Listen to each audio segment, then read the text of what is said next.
Welcome to Jack of all trades, master of some. This video is sponsored by HelloShark, portable wireless vacuum cleaner. Let us take a look. Small size can be operated with one hand, whereas use is more convenient. Our home can be used. Convenient storage.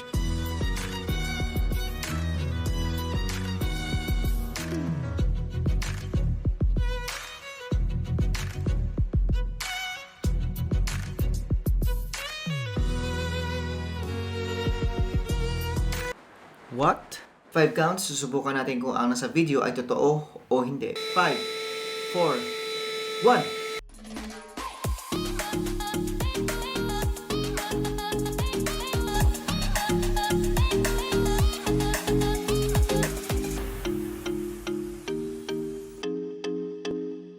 Welcome to JOATMOS Zone. This is Albert, your jack of all trades, master of some, helping you decide what's worth for your bucks in less time. How are you?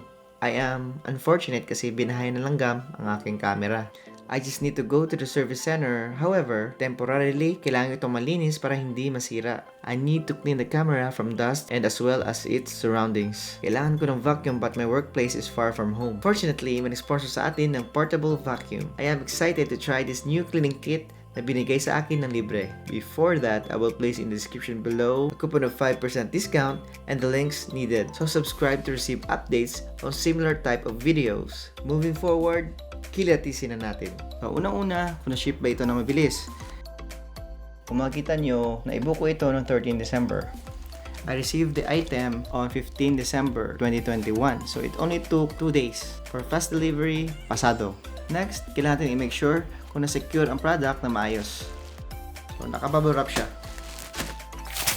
Tip in buying, aside from choosing the best deal, you need to first check the review. 500 reviews. More reviews increases the accuracy of rating. And the rating is 5 over 5. Perfect. It's time na buksan na natin para makita natin kung anong nasa loob.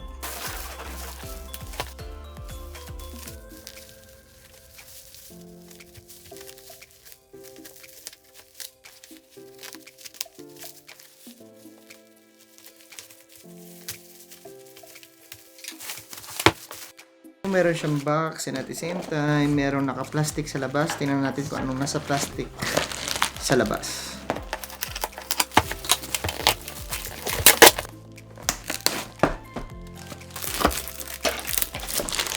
Buksan na natin. Ito na ang kanyang bag.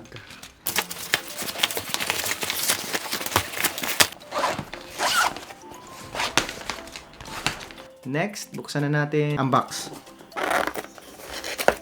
Napunit itong tanggal ko yung tape. Hose.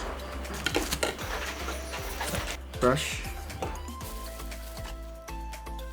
Suction. And the vacuum itself. So, nakamasking tape to make sure na hindi siya mandar accidentally.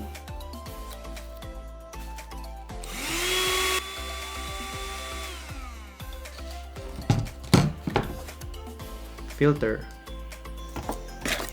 And a few moments later. Charger.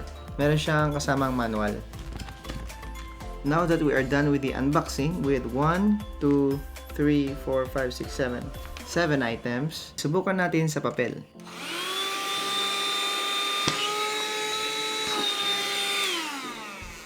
But of course, papel kasi. Subukan natin kung kaya niyang kargahin ang kanyang pouch.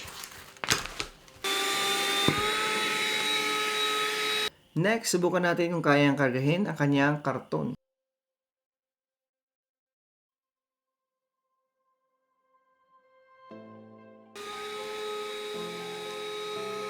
Let's find out kung kaya nitong iangat ang cellphone natin.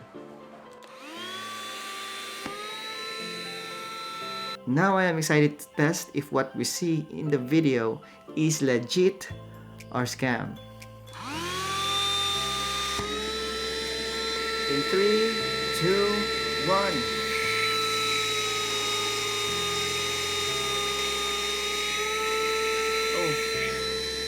Nakababa pala. Wait.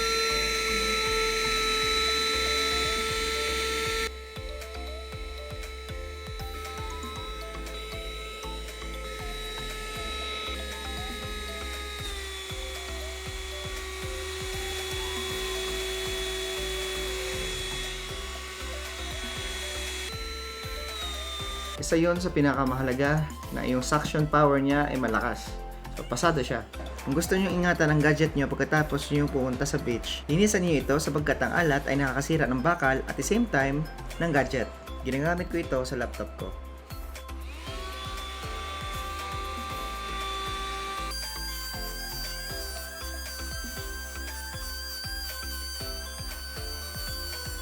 Meron tayong 3 paraphernalias. Meron tayong brush, meron tayong flexible hose, at meron tayong flat suction. Itong brush, maganda ito gamitin sa leather, sa cotton, sa ngipin.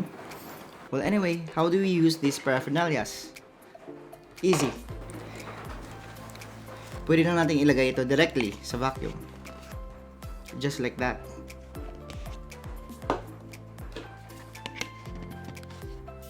Itong suction, ang purpose lang naman ng suction na ito is maging flexible siya at mahaba.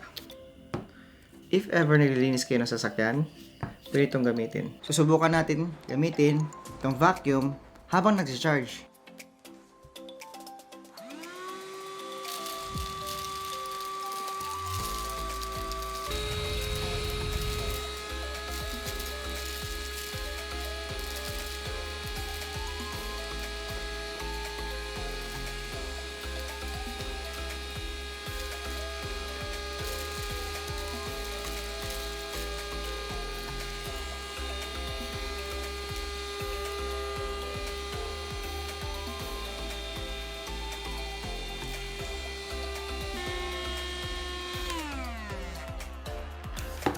So ayun, dahil nga manipis lang yung mouth nito, yung sobrang laki, hindi niya kayang i-absorb. So durugin natin.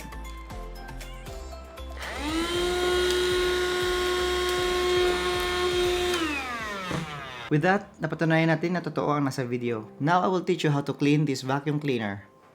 Rotate it counterclockwise, then grab it. Huwag kayong mag-alala dahil hindi lalabas ang alikabok nito. Pag ibaba natin against gravity, tatakip siya. Pag ganyan, bumubuka siya. Again, tumatakip siya.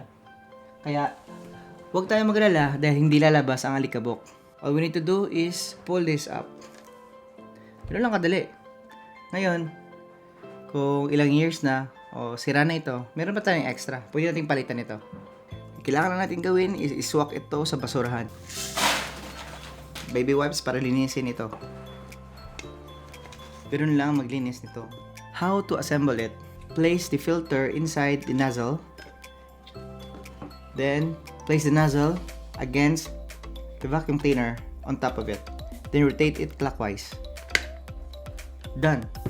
How do we charge this vacuum cleaner? 1. Gamitin natin ang USB cord na kasama nito. Ito yung dulo. Ngayon, kung masira nyo ito, meron naman nabibili sa online. Para magamit natin ito, kailangan natin ng adapter or port. Ilagay na natin ito sa power supply. Kapag green, ibig sabihin, fully charged o wala tayong nata-charge. Ngayon, isaksak naman natin ito sa ating vacuum.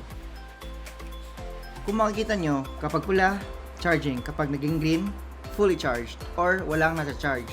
Take note, kapag nag-charge tayo ng vacuum, bantayan natin kung kailan ito mapupuno. Madaling masira ang battery kapag ito ay na-overcharge lagi. Ito lang ang kailangan ng malaman sa pag-charge ng vacuum.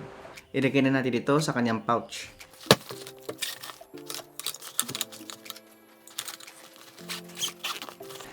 Ganoon lang kadali magpasok ng kanyang mga accessories at ng vacuum cleaner. Meron itong handle. Comments and review. Ang vacuum, specifically ang ST6610, ay sulit. Must buy siya sa kagaya kong highly mobile and working in the fields. You must also buy it if you love outdoor activities. As a traveler, it is convenient to place it in your car. Ang battery niya ay hanggang 20 minutes. Yan ang talaga ang compromise sa pagiging portable. And at the same time, hindi siya pang commercial. I will pin in the comment below how long this vacuum will last in my care. I hope this video help you decide and save your time. See you in the next video. Merry Christmas! Ako ay maglilinis pa ng lens.